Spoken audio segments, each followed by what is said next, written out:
दधीच सा दान करेगा और शंकर अंश उसी में होगा जो जनहित विस्पान करेगा। और गंगा मैली है साफ करो, ये भाषण देना बंद करो। जो भागीरथ संकल्प करेगा वह गंगा को स्वच्छ करेगा। जो भागीरथ संकल्प करेगा वह गंगा को स्वच्छ करेगा।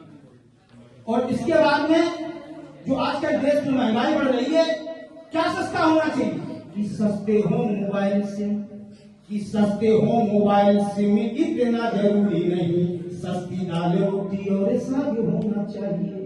कि सस्ते हो मोबाइल सिम इतना जरूरी नहीं, सस्ती दाल रोटी और साग होना चाहिए। और गाड़ी बंद लाना सही, भूखे पेटे भर जाए। देश में न कोई भूखा नंगा होना चाहिए। कि देश का गरीब जिसे याद रखे आठों याम। कि ठगने को तन पे दो वस्त्र होना चाहिए। ठगने को तन पे दो वस्त्र होना चाहिए। ठगने को तन पे दो वस्त्र होना चाहिए। इसके बाद में एक छंद और है कि हमारे देश की संस्कृति कैसी है और आज हो कैसी गई।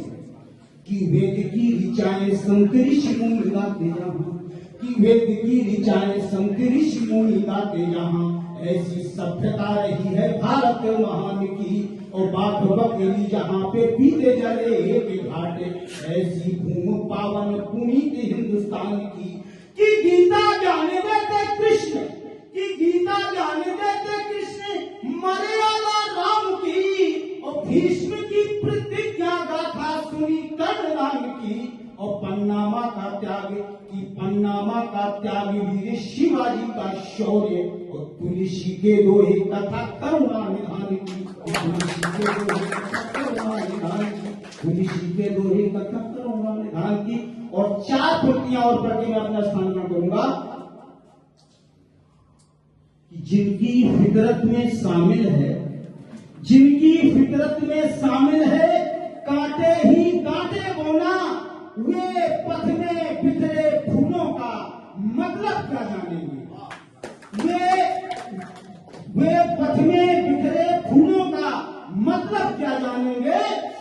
और सावन जिसका साथी है और पानी तीर बसेरा जिसका, वे मरुथल में प्यासे मन की पीड़ा क्या पहचानेंगे। वे मरुथल में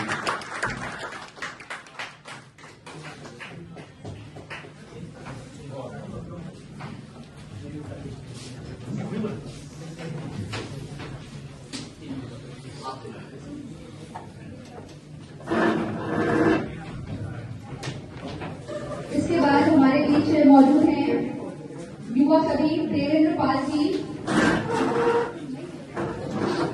नवोदित कवि अर्पित शर्मा जी जो केवल इटावा से आए हुए हैं। उनसे मैं चाहूंगी कि आए और अपने वक्तव्य द्वारा हमें प्रभावित करें। जितनी कुछ लाइनें हैं पंक्तियां में पढ़ना चाहूंगी। जब देखता हूँ तेरी तस्वीर को, जब देखता हूँ तेरी तस्वीर को, मैं खुद को संभाल नहीं पाता हूँ। जाने क्या बात है तुझमें और तेरी अदा में कि मैं अब तेरे भी दे नहीं पाता हूँ। क्या बात सर के मन की जो भावनाएं हैं, आइए उनको जानते हैं उनके वक्तव्य के माध्यम से। सर आपका बहुत बहुत स्वागत है